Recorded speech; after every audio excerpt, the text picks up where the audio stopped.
दोस्तों नमस्कार। मंदिरों के पास वैसे तो बहुत संपत्ति है, पर जितने मंदिर हिंदुस्तान में हैं या हिंदुस्तान के बाहर हैं और जो लोग इसमें दान देते हैं उनकी संख्या कई करोड़ों में है। उसके बावजूद भी हमारी मंदिरों की संपत्ति सबसे ज़्यादा क्यों नहीं है? यानी कि औरों के मुकाबले हमारे धर्म की जो मंदिर है उनकी संपत्ति सबसे ज़्यादा होनी चाहिए थी, ऐसा क्यों नहीं है? ऐसा इसलिए नहीं है कि कुछ मंदिरों पर तो शासन का कंट्रोल है और बहुत से ऐसे मंदिर हैं जहाँ शासन का कंट्रोल नहीं है, वहाँ पुजारी का नियंत्रण है। तो वहाँ जो भी चढ़ावा आता है पुजारी ले लेता है। तो बहुत सारा धन जो पुजारी के पास चला जाता है, अगर वो मंदिर के ट्रस्ट में ही आता, यानी वहाँ ट्रस्ट होता और मंदिर के ट्रस्ट में आता, तो आज मंदिरों के नाम पे भी बहुत बड़ी प्रॉपर्टी होती। दूसरा, जो ट्रस्ट हैं, जहाँ पर ट्रस्ट बैठा हुआ है और जहाँ पर लोग जांचते हैं इस बात को कि पैसा पूरा ट्रस्ट में आए, पेटी में आए, वहाँ भी आप देखिएगा, गौर करिएगा कि पैसा किसके पास जा रहा है। थाली में जा रहा है पैसा या पेटी में जा रहा है पैसा? और जो थाली में जा रहा है वो कौन लेके जा रहा है? इससे खुद आप देखें, इसका आकलन करें, इसकी जांच करें। आप कभी भी पाएंगे कि वहाँ के लोग आपको पेटी में डालने से रोकते हैं। तो पेटी में नहीं डालना है, पेटी में लगा है ताला, जो सबके सामने ताला खोला जाएगा, वो पैसा ट्रस्ट में जाएगा। तो थाली में डलवाते हैं। चाहे कितने मंदिर आप चले जाए ना, आपके आसपास बहुत मंदिर होंगे, जब तीर्थ स्थलों के मंदिर होंगे, वहाँ भी पेटी में डालने से मना करते हैं। थाली में डालो, थाली में जाएगा तो जेब में जाएगा और कोई सवाल नहीं करेगा। और डेली का चढ़ावा जितना मुझे लगता है कि पेटी में जाता है, उसका 100 गुना बल्कि और कई गुना पैसा थाली में जाता है। लोग डालते कहाँ हैं? पेटी में, थाली में ही डालते हैं। और उनको थाली में डालने के लिए प्रेरित किया जाता है कि आप थाली में डालो।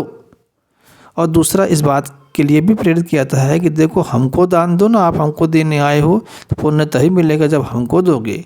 अगर आप पेटी में डालोगे तो वो तो शासन के पास चला जाएगा, हमको तो मिलेगा नहीं, तो आपको पुण्य का फल मिलेगा नहीं। पुण्य अगर चाहिए तो हमको दो, सीधे दो। तो ले घर चले आते हैं। और मैंने तो कईयों को देखा है, आप भी देख सकते हो, बीच में कई बार वो उनके लोग आते हैं या वो निकलने के लिए घर चले आते हैं, गमछा के अंदर क्या बांध के ले आते हैं। ये देखने वाली बात है, चाहे वो फल हो, मिठाई हो और चाहे वो रुपया हो, सब जा रहा है। आप खुद कभी गौर से देखिए, कभी आंख बंद करके ध्यान लगाने की बजाय वहाँ बैठकर आंख खोलकर देखिए क्या हो रहा है कि जो आपका धन है, जो थाली में चढ़ा था, आरती में चढ़ा था, वो कौन लेके जा रहा है, कहाँ रख रहा है? वो पेटी में डाल रहा है या अपने पास रख रहा है, अपने जेब में डाल रहा है? अगर वो मंदिर का कर्मचारी है, नौकर है, उसको तनख्वाह मिलती है, तो उसको अपने जेब में डालने की क्या ज़रूरत है?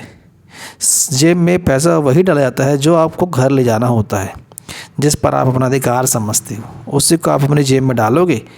दूसरे की प्रॉपर्टी, दूसरे की संपत्ति, या जिसके यहाँ नौकरी कर रहे हो या जिस ट्रस्ट में नौकरी कर रहे हो, उसकी संपत्ति को आप जेब में नहीं डाल सकते। तो अगर कोई जेब में डाल के जा रहा है तो मतलब वो उसकी चोरी कर रहा है। और आप इसको कभी भी आंख खोल के देखो, मंदिरों में जाओ तो बैठ के आप आंख खोल के देखो, आंख बंद मत करो। आपको दिख जाएगा जो आप फल चढ़ा रहे हो कैसे गमछा के नीचे लपेट के पंडित जी ले जाते हैं और कैसे उन पैसे को भी अपने जेब में डाल के घर ले जाते हैं। बीच बीच में उनके लोग आते हैं और अपने जेब खाली कर देते हैं, या वही वहाँ से 9-10-11 आते हैं, थोड़ी देर के लिए कोई और आ जाता है, वो वापस अपने स्थान से, घर से, जहाँ से भी लौट के आते हैं, लौट के फिर खाली जेब आते हैं और फिर जेब भरना शुरू कर देते हैं। ये आपको बहुत मिलेगा, बस आँख खोलने की ज़रूरत है। लेकिन मैं क्यों बता रहा हूँ इस बात को कि देखिए, ये आपने धर्म के नाम पे दिया है, तो पैसा धर्म के नाम पे खर्च होना चाहिए, सेवा में खर्च होना चाहिए, परोपकार में खर्च होना चाहिए। इस पैसे से लोगों का इलाज होना चाहिए, इस पैसे से लोगों को शिक्षा मिलनी चाहिए। लेकिन आपके दिया गया दान ट्रस्ट में न जाकर कहाँ जा रहा है? पुजारी की जेब में जा रहा है। और देख लीजिए आँख खोल के, आपको दिख ही जाएगा। और ये जेब में जा रहा है तो वो कुल मिला के जो जेब में जा रहा है वो देश की सेवा में नहीं जा रहा है, वो अस्पतालों के इलाज, मतलब गरीबों के, कमज़ोरों के इलाज में नहीं खर्च हो रहा है, वो शिक्षा के लिए खर्च नहीं हो रहा है, अरे विद्यालय भी खुलते हैं, संस्कृत पाठशालाएँ, तो उन्हीं की जाति के बच्चे पढ़ रहे हैं, बाकी किसी बच्चे को प्रवेश नहीं मिलता है। आपके पैसे का, आपके पैसे के दान आ जाएंगे, लेकिन आपके पैसे से बनाई विद्यालय संस्कृत पाठशालाओं में आपको प्रवेश नहीं मिलेगा। और साथ ही उस पैसे से आपको इलाज की सुविधा भी नहीं मिलेगी, क्योंकि पैसा तो ले गया पुजारी अपने घर, आपको क्या मिला। तो आज हमारे देश में मंदिरों की बहुत बड़ी प्रॉपर्टी होती, मंदिर ट्रस्टों की तो गजब की प्रॉपर्टी होती है, मानता हूँ, लेकिन और कई गुना प्रॉपर्टी होती अगर उस पैसे को पुजारी लेके न जाता, अगर उस पैसे को थाली में न चढ़ाया जाता बल्कि पेटी में डाला जाता। लेकिन वो थाली में डालने के लिए आपको प्रेरित करते हैं, फिर थाली से उठाकर अपनी जेब में डाल के अपने घर ले जाते हैं, अपने बैंकों में जमा करते हैं, उससे भी ज़मीनें खरीदते हैं, सोना चांदी खरीदते हैं, काजू किशमिश खरीद के खाते हैं, माला माल होते जा रहे हैं, पेलम पेल खाते पीते हैं, अच्छे पकवान खा रहे हैं।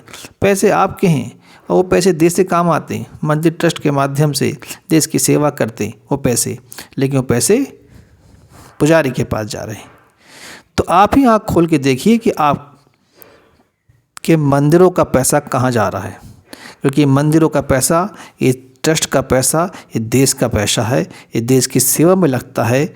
लेकिन जो पैसा पुजारी लेकर चला जाता है वो आपकी देश की सेवा में नहीं लग पाता है। तो अगर आप देशभक्त हो तो इस बात को समझो और उनको भी समझाओ, लोगों को समझाओ कि दान अगर देना है तो पेटी में डालें, पेटी में दें। देखिए हर जगह लिखा भी रहता है मंदिरों में कि दान पात्र में डालें। क्यों लिखा रहता है?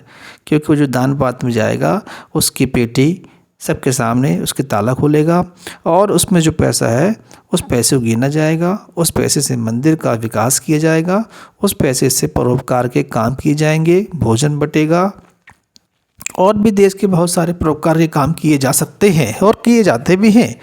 लेकिन जब वो पैसा किसी एक व्यक्ति के हाथ में, पुजारी के हाथ में चला जाता है तो फिर वो पैसा देश के काम नहीं आ सकता है। तो आपको देखना है कि मंदिर में जो दान दिया जा रहा है वो पेटी में जा रहा है कि थाली में जा रहा है, और आपको दान देना है तो कहाँ देना है, पेटी में देना है कि थाली में देना है, इसका फैसला आप ही करें। धन्यवाद।